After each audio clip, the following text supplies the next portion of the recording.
Bienvenue sur Bulle de Bonheur, le podcast pour prendre le temps d'être heureux. Je suis Raphaël de Foucault, chercheuse inconditionnelle de Bulle de Bonheur. Ce podcast est propulsé par 2 minutes de bonheur et publié tous les jeudis. Aujourd'hui, au cours de notre épisode 212, nous allons parler de la blessure d'injustice. Quelles en sont les origines, les conséquences et comment en guérir? Qu'elle soit petite ou grande, l'injustice laisse cette sensation poignante d'impuissance, de colère et d'incompréhension. Alors, parlons-en. Parlons un petit peu de Bulle de Bonheur aujourd'hui. Merci pour vos messages d'encouragement et vos remerciements pour les podcasts. J'adore vos petits messages comme laissez-moi vous remercier pour votre podcast Siri chaque semaine. Ou alors, je découvre ce podcast, ça va directement à l'essentiel, merci beaucoup. Ou encore des réflexions pertinentes, une voix très agréable à écouter. Ah, merci. Beaucoup de positivisme, alors c'est vrai que j'adore ça. Je recommande ce podcast à tous ceux qui ont envie d'être heureux et ou qui se posent des questions existentielles. Alors merci. Et continuez à nous mettre 5 étoiles. Envoyez-nous des messages sur Apple Podcasts ou Spotify. Abonnez-vous quelle que soit la plateforme où vous nous écoutez, parce que beaucoup d'entre vous pourront ainsi l'écouter. Et surtout, parlez des épisodes que vous avez aimés autour de vous. Vous êtes nos meilleurs ambassadeurs. Décidément, prendre le temps d'être heureux, c'est la vie. Oh là là, mais qu'est-ce que ça me chicote! Pfiou, ma sœur s'en tire bien. Comme elle vit à 5000 bornes en expatrié, elle me laisse m'occuper de nos parents qui ont bien besoin de notre soutien au quotidien. En plus, je n'ai pas d'aide. Comment lui demander alors qu'il me semble que c'est quand même le devoir des enfants de s'occuper de leurs parents qui vieillissent, non? Mon collègue a été promu manager à ma place alors qu'il assure vraiment moins. Je vais me rattraper avec cette présentation. J'y passerai le temps qu'il faudra, elle sera parfaite. Comme ça, notre boss verra la qualité de mon travail et reconnaîtra son erreur. Et là, ça me chicote. Pourquoi ai-je si souvent l'impression que les autres s'en tirent mieux que moi, alors qu'ils ne le méritent pas forcément?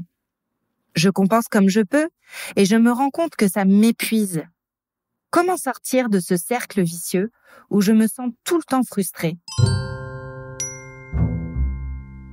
Nous terminons notre série sur les blessures de l'âme, toujours guidée par la thérapeute canadienne Lise Bourbeau et son formidable essai « Les 5 blessures qui empêchent d'être soi-même ».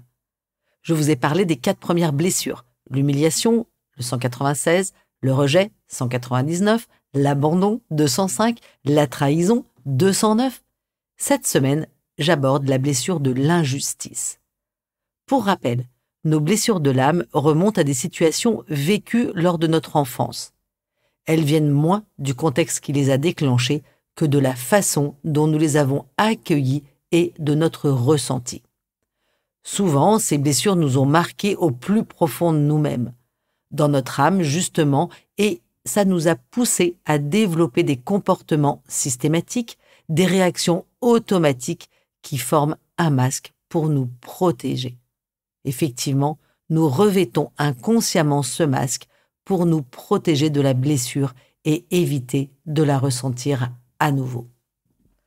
Pour ce qui est de la blessure d'injustice, je vais de nouveau m'autoriser un petit détour par la définition. Pour citer Lise Bourbeau, la justice se définit comme l'appréciation, la reconnaissance et le respect des droits et du mérite de chacun.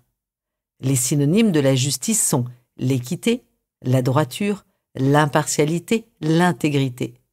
La justice, c'est donc le respect de la personne selon sa dignité et ses mérites. Alors, une petite digression aussi par le Larousse.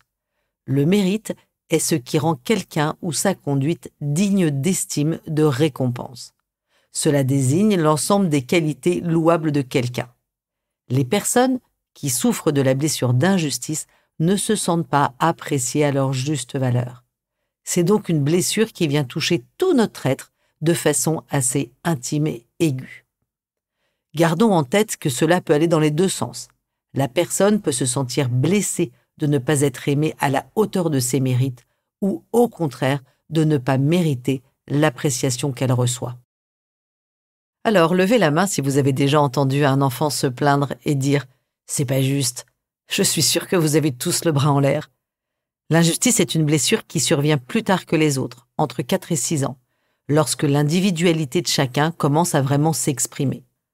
Dans la plupart des cas, la blessure de l'enfant s'imprime lorsqu'on sent qu'il ne peut pas être totalement lui-même, qu'il ne peut pas s'exprimer ou agir seulement à sa guise.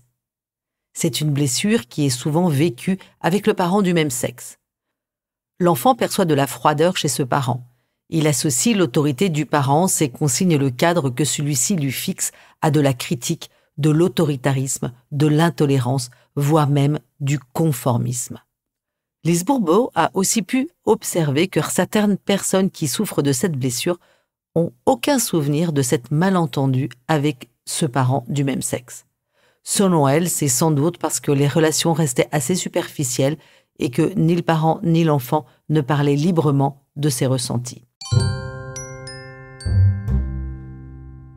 Alors les personnes qui souffrent de blessures d'injustice, en fait, développent le masque du rigide.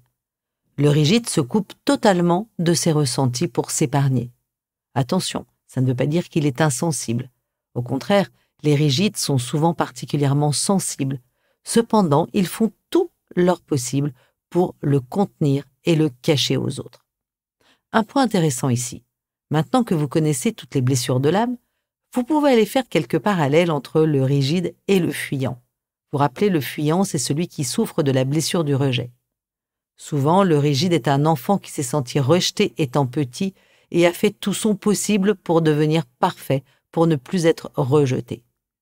Après quelques années, il constate que ses efforts de perfection ne sont pas appréciés à leur juste valeur, ce qui n'est pas juste, et il devient alors rigide, il se contrôle encore plus et évolue vers le perfectionnisme. Se couper de ses émotions permet ainsi de ne plus se sentir rejeté ni de ressentir l'injustice de la situation. Nous allons aller plus loin dans le détail des caractéristiques de ce masque dit rigide pour vous aider à le détecter chez vous ou chez les autres. Cependant, rappelez-vous que tout ce que vous observez, que ce soit chez vous ou chez les autres, dites-vous que chacun en souffre, que ce n'est pas forcément le plus agréable. Aussi, je vous recommande de faire vraiment preuve de bienveillance, à la fois envers vous-même et envers les personnes chez qui vous constatez cette blessure. Une douceur que je vous conseille éclairée par la compréhension de l'autre, la compréhension de soi-même et la bienveillance. Alors pour commencer, le rigide va chercher à tout prix la justice, ça vous vous en doutez. Il est convaincu qu'il doit avoir le comportement juste, donc adéquat, opportun, dans toutes les situations. Les rigides deviennent perfectionnistes car ils pensent que perfection équivaut à justesse. Effectivement, ils pensent que ce qu'ils font et disent est parfait, alors ce sera toujours nécessairement juste. Depuis qu'il est très jeune, le rigide a enregistré qu'il est plus aimé pour ce qu'il fait que pour ce qu'il est. C'est pourquoi il est dans une quête permanente de performance et ne demande pas d'aide aux autres. Le rigide manque d'ailleurs souvent de temps pour faire tout ce qu'il a à faire, seul et parfaitement. Il veut trop en faire, car il doit être parfait partout. Je pense souvent à ces mamans que je reçois en entretien et qui souvent frisent le burn-out parental. Elles se donnent tellement de mal à la maison et parfois même aussi au boulot. Elles rivalisent de créativité en cuisine, s'impliquent à l'école, encadrent les activités périscolaires des enfants, inventent des bricolages pédagogiques pour le week-end, passent leur vie à la bibliothèque pour sélectionner les meilleures histoires à lire. Ces mamans sont souvent guidées par leur besoin de contrôle. Ce contrôle est leur façon de gérer leur peur. La peur que la situation leur échappe, la peur que leurs enfants ne développent pas le maximum de leur potentiel, la peur aussi d'être imparfaite. Le rigide se crée aussi souvent des obligations, comme par exemple rejoindre l'association des parents d'élèves de l'école pour atteindre la perfection selon l'image qu'il s'en fait. Un point d'attention ici. Il serait aisé de se dire, finalement ce rigide, c'est avant tout quelqu'un qui essaye de progresser, de devenir la meilleure version de lui-même. Est-ce qu'il y a du mal à ça? Revenons alors à l'intention. Le rigide s'en rajoute beaucoup pour se contrôler lui-même, c'est-à-dire qu'il est guidé par la peur de mal faire ou d'avoir des limites. Les obligations qu'il s'ajoute ne sont pas guidées par ses objectifs, ses désirs ou ses besoins. Le rigide veut cocher toutes les cases selon le manuel qu'il s'est fantasmé. À l'inverse, La personne qui a de la volonté sera guidée par l'objectif lui-même à atteindre. Et en cas d'obstacle, ces personnes feront preuve de flexibilité et trouveront des solutions, tandis que ça sera beaucoup plus difficile pour le rigide. Alors, comme vous pouvez vous y attendre, le rigide aime l'ordre. Il apprécie que les choses soient à leur place pour l'image de perfection que cela renvoie. Il a cependant de la difficulté à saisir la nuance entre la rigidité et la discipline. Ce point est très intéressant à creuser. Une personne rigide s'accroche aux moyens de combler son besoin, tandis qu'une personne disciplinée est guidée en priorité par le besoin et trouve des moyens pour y arriver. L'exemple cité par Lise Bourbeau est le suivant. Pensez à quelqu'un qui décide d'aller marcher pour rester en forme. Le but, c'est d'être en bonne santé et le moyen, c'est la marche. Cette personne s'impose de marcher un certain nombre de pas tous les jours. Le rigide, lui, s'il manque un de ses rendez-vous de marche, il s'en voudra, il se sentira coupable. Par contre, la personne disciplinée restera concentrée sur son objectif de rester en bonne santé et si elle décide ce jour-là de ne pas marcher, c'est qu'en fait, il fallait mieux s'abstenir. Alors vous en doutez, à vouloir être trop parfait, les personnes rigides sont parfois indécises. Elles ont très peur de se tromper et doutent de leur propre choix. Si cela arrive, elles ressentent une profonde honte et sont rongées par la culpabilité. Par exemple, mon collègue fait un régime intense depuis des mois.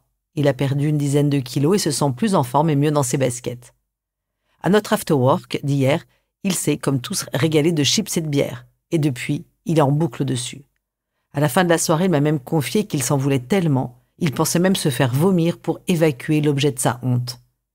Les rigides sont très exigeants avec eux-mêmes. Ils se punissent eux-mêmes et vivent une culpabilité qu'ils s'imposent, souvent tout seuls, par leur propre projection de ce qu'ils devraient être. Comme le mérite est primordial, le rigide a du mal à se reposer et à se détendre. Il est tout le temps aux aguets de ce qu'il pourrait accomplir de plus pour être parfait. Et si, en plus, quelqu'un travaille ou s'affaire pendant qu'il se pose, il va penser que son repos est encore plus injuste et en ressentir une grande culpabilité. Lorsque je rends visite à ma sœur et que nous passons plusieurs jours chez elle, elle passe son temps à s'affairer dans tous les coins. Je vois bien qu'elle n'arrive pas à s'asseoir avec nous pour prendre l'apéro ou venir tout juste ne rien faire sur la plage. Et elle me dit toujours « Mais non, mais moi je travaille bien, je travaille pas toute l'année, je peux bien me donner ce mal-là pour vous une semaine pendant l'été. » Je sens bien qu'elle pense qu'elle ne mérite pas, elle aussi, une bonne pause. D'ailleurs, les rigides ne supportent pas de s'entendre dire qu'ils ont de la chance, car ils associent la chance à un manque de mérite. Du coup, j'en viens au point suivant, c'est que la blessure d'injustice muselle bien souvent les émotions. D'ailleurs, si vous posez la question à quelqu'un qui porte le masque du rigide et que vous lui dites « Comment vas-tu ?», il va toujours vous dire « Ah bah, super bien, bien, d'ailleurs, vraiment très bien ». D'ailleurs, il répond très vite à cette question pour ne pas courir le risque de l'introspection. Il craint plus que tout de se montrer vulnérable. Pourtant, comme tout le monde, il est traversé par des émotions qu'il s'échine à cacher des autres. Celle qui revient le plus régulièrement, c'est la colère. D'ailleurs, rappelez-vous du ton avec lequel les enfants lancent le fameux « c'est pas juste ». La plupart du temps, ça traduit une grande frustration et de la colère.